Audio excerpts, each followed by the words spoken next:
So going on to the next book, we have The Titan's Curse. So now the book that introduces my favorite character. Well, he actually didn't start out that way.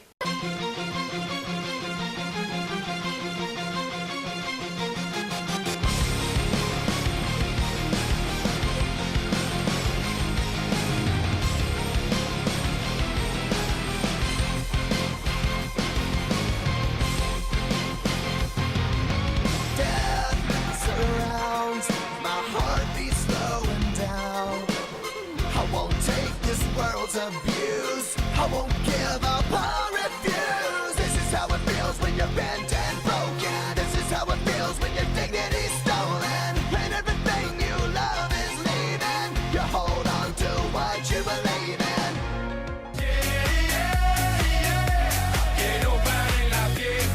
Don't stop the party. Let's talk about The Titan's Curse.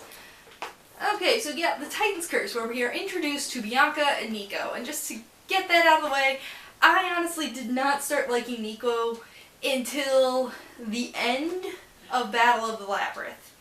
Like, halfway through the Battle of the Labyrinth, I think I started liking Nico more.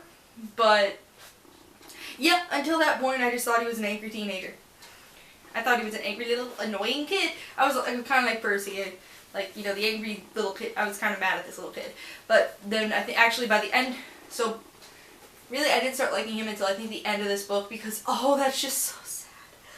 Okay, so the premise of this book. Annabeth, again, Cronus going down his list of plans has moved on to the Orpheus or something like that. It's pronounced. It's a cow that can swim.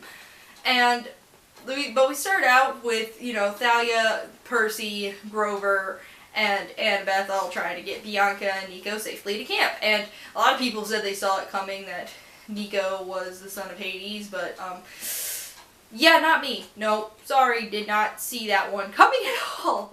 I was like, wait, what, he is? Did not see that. I'm not very good at that, okay? I'm not very, very good at the whole figuring out stuff in a book, but whatever. So in this book now, Percy actually is not officially a part of the quest, but he goes on it because, you know, Annabeth's out there and he has a crush on her. And this is where the whole love triangle of Nico, Percy, and Annabeth begins.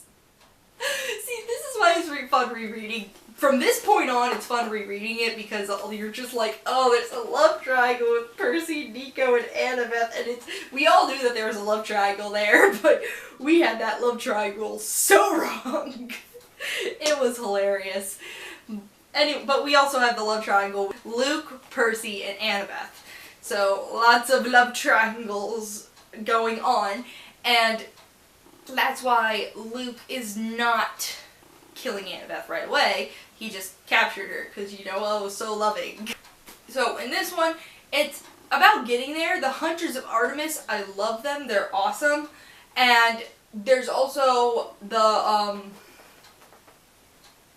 I can't think of it. But I love the Hunters of Artemis. They're awesome. That is so cool.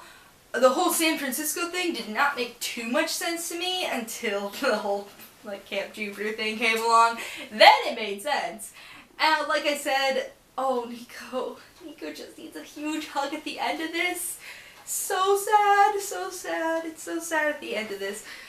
And the ending's like my favorite part of the book. And I do like that we meet Annabeth's dad. It gives her more depth to it. They, you know, expand on the different areas of mythology. We're still being introduced to mythology. And then by the end, they get the Orpheus to Olympus, and voila, we're done. Yeah, you could probably tell that this is actually not my favorite book. So, although it has my favorite character and it does introduce my favorite character, it would be number 5 on the list. Yeah, because mostly it comes from the Orpheus. I had no idea what that thing was, or what it was, or what the point of that was. And even though now I like this book a whole lot better, knowing that Nico actually loves Percy, that actually adds a new dimension to this. But it really shows more dimension when you go into the next ones. So Yeah, really. I didn't understand why the Orpheus was so important besides destroying Olympus. I probably needed to know that myth, but didn't really explain that myth. And, you know, while the story was interesting, it is just the most forgettable for me. It really is the most forgettable. I do love the part with when Percy fights the, old man of the sea. That was funny. That was a good part. But otherwise, yeah, really, it's like an okay story. I like the twist at the end, and this book, it's still amazing. It's still awesome. It's just the most forgettable. It's like trying to pick a favorite Avatar episode. You know that series, Avatar: The Last Airbender. You know that series. It's like trying to pick your least favorite one of those. It's hard to do, but this one, it just has to be it, and that's mostly just because I didn't understand the Orpheus, and they were making such a big deal about that thing, and I didn't understand it or why it was important, but I do love the Hunters of Artemis, and that whole thing with Artemis and Apollo, oh, that was funny. And, like, Nico and Bianca, I did like them. I didn't like that Bianca died, but I get why she died, and it does add a dimension to it. Why she died was a little cliche, but then again, you're dealing with mythology. They invented, like, half the cliches. They like, started the book of cliches, and then we just kept adding to them as we got more technologically advanced, and then there's obviously more, like, for different type genres and stuff, but they started the traditions. They started those cliches. And this book really shows those cliches. So in the end, I still love it. It's still Percy Jackson. It's still awesome. It's still fun. It's just my least favorite and a little cliche.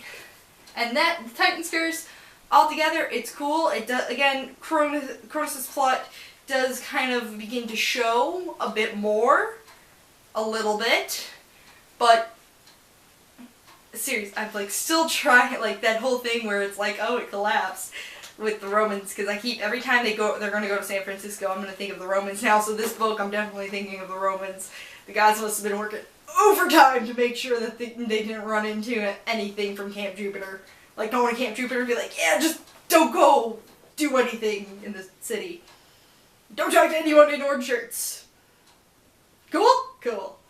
And then they left. So, that, I did like that. That was just funny. So, that is the Titan's Curse. I'm imagining that's what they did.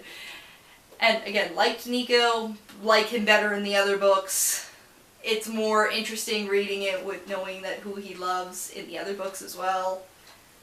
Just, it's okay for the other, compared to the other books. It's just my least favorite. I still love it though, so still love it. It's just okay. So thanks for watching. Bye!